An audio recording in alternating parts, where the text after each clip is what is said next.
scientists are calling for a review of the 14-day rule on embryo research, saying that extending the limit could help uncover the causes of recurrent miscarriage and congenital conditions.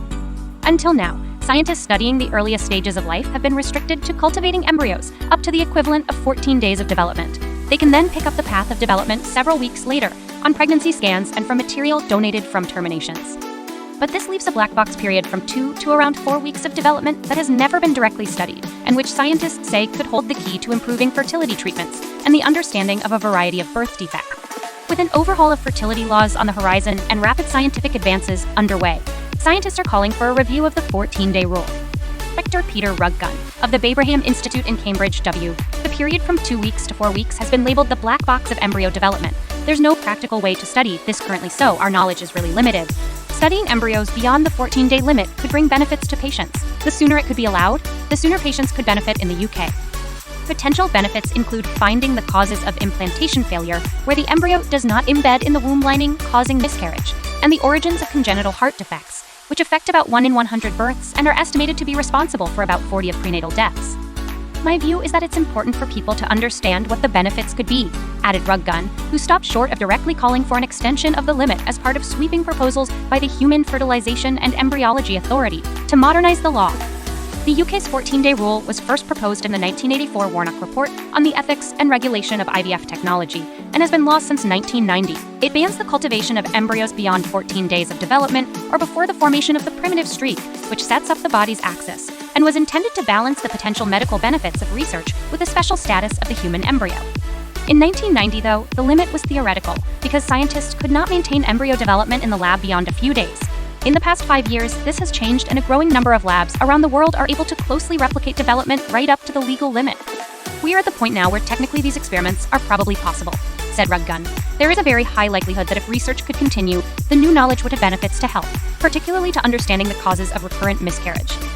Just beyond day 14, gastrulation occurs, a momentous step in which the embryo morphs from a simple ball of cells into 3 distinct layers of tissue that set up a primitive body plan. It's one of the most important steps in all of development, but this has never been studied or visualized before, Ruggun said.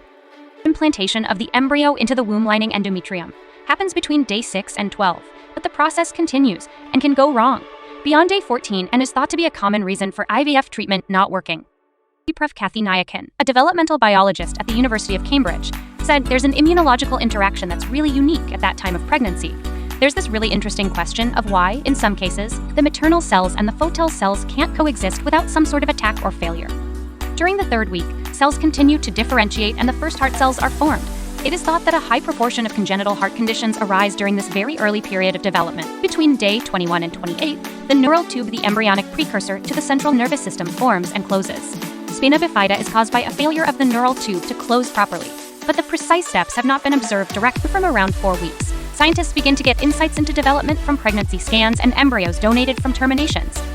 Some argue that scientists may be overstating the potential clinical benefits of cultivating embryos beyond 14 days, and question whether the ethical arguments that underpin a legal limit have really changed.